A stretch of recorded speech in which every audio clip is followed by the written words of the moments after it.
जय Hind everyone. What is the name of the highest peak in India? Bharat की सबसे ऊंची चोटी का क्या नाम है? इस क्वेश्चन को हम ध्यान से समझते हैं। हम भारत की बात करने से पहले पूरे वर्ल्ड की बात करते हैं। तो वर्ल्ड में अगर हम बात करें, जो सबसे ऊंची चोटी है वो है माउंट एवरेस्ट। ये पहले नंबर पे आती है ऊंचाई में। दूसरे नंबर पे आती है K2 गोडविन ऑस्टिन। और तीसरे नंबर पे आती है, थर्ड नंबर पे आती है कंचनजंगा। तो अगर हम बात करते हैं कि भारत के अंदर जो, बिल्कुल हम कह सकते हैं कि जो भारत के अंदर है सबसे ऊंची चोटी कौन सी है, तो वो है कंचनजंगा। ठीक है।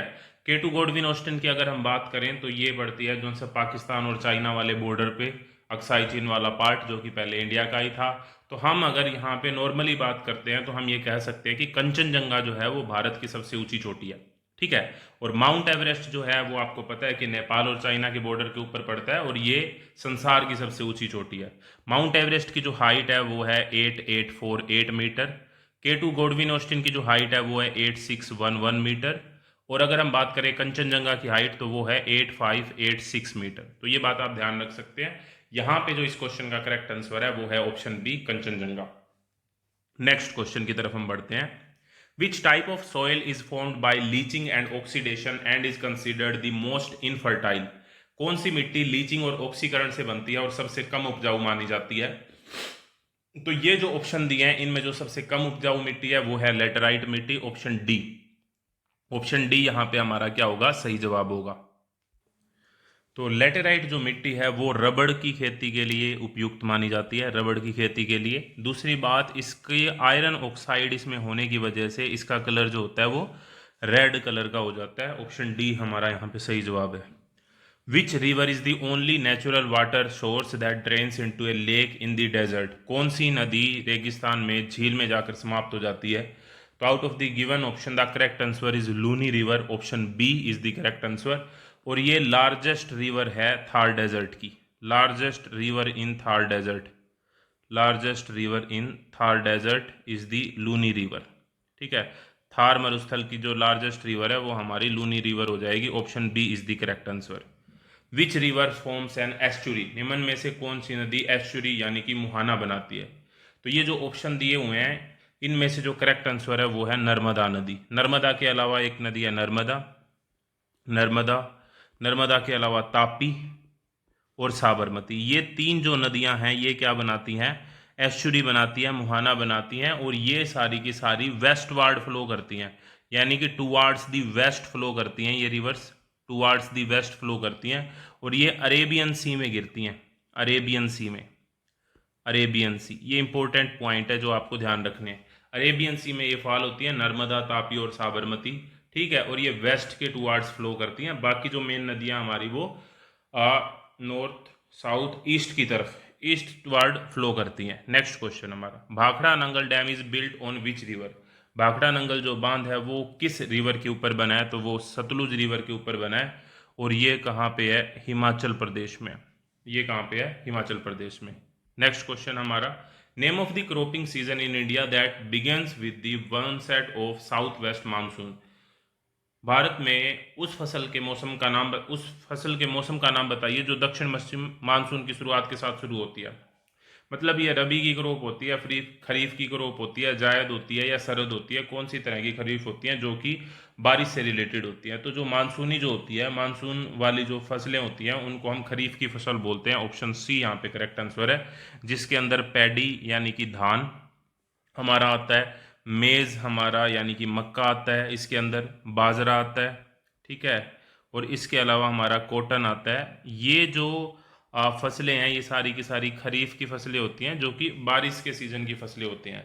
इसके अलावा जो फसलें होती हैं वो रबी की भी होती हैं, जायद की भी होती हैं, सरद की भी होती हैं, अलग अलग। लेकिन यहाँ पे बारिश से रिलेटेड जो फसलें हैं वो होंगी, ऑप्शन सी हमारा करेक्ट आंसर हो जाएगा यहाँ पे। Which river valley is Hirakud dam located in? Hirakud बांध किस नदी घाटी में स्थित है? जो हीराकुंड जो बांध है वो महानदी के ऊपर है। ठीक है। और महानदी कहाँ पे पड़ती है, ये उड़ीसा के अंदर है हीराकुंड डैम हमारा। ठीक है। कौन सी स्टेट में है, उड़ीसा में है। नेक्स्ट क्वेश्चन की तरफ हम बढ़ते हैं। Which state is home to Nilgiri biosphere reserve? Nilgiri biosphere reserve हमारा किस राज्य में? इस क्वेश्चन का आंसर बताने से पहले मैं बता दूं कि जितने भी क्वेश्चन हम कर रहे हैं ये हम हमारी 500 मोस्ट इम्पोर्टेंट एमसीक्यू वाली पीडीएफ से कर रहे हैं, जिसका लिंक आपको वीडियो के डिस्क्रिप्शन और कमेंट बॉक्स में मिल जाएगा।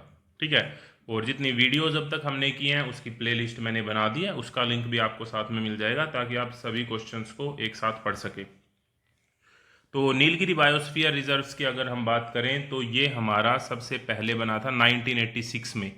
ठीक है, 1986 में बना था ये, और फर्स्ट बायोस्फीयर रिजर्व है इंडिया का, जो कि वेस्टर्न घाट्स के अंदर है, और ये फैला हुआ है केरल, तमिलनाडु और कर्नाटका, यानी कि ऑप्शन डी यहाँ पे हमारा क्या हो जाएगा, correct answer. Option D is the correct answer.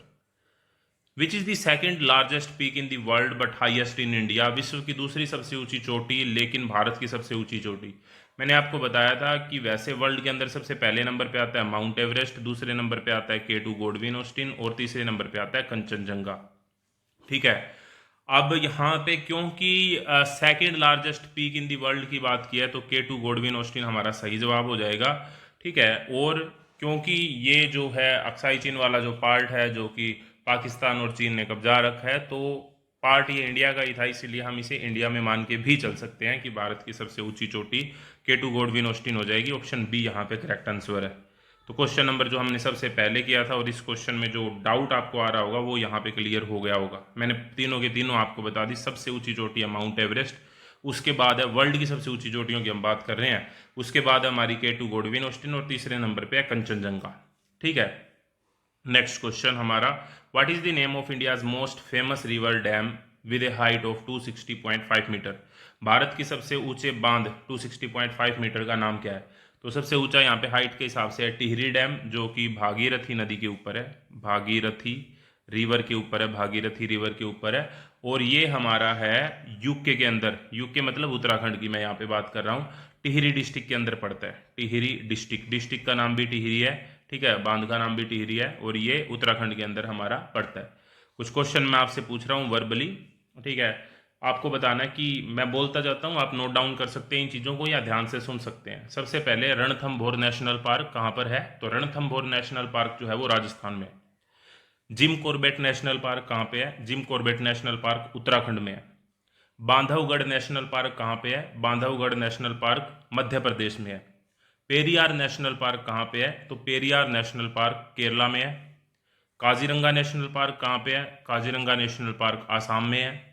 Sundarban national park कहाँ पे है? वो है पश्चिम बंगाल, और ये रॉयल बंगाल टाइगर्स यहाँ पर पाए जाते हैं। और कान्हा नेशनल पार्क कहाँ पे है? वो है MP यानी कि मध्य प्रदेश में।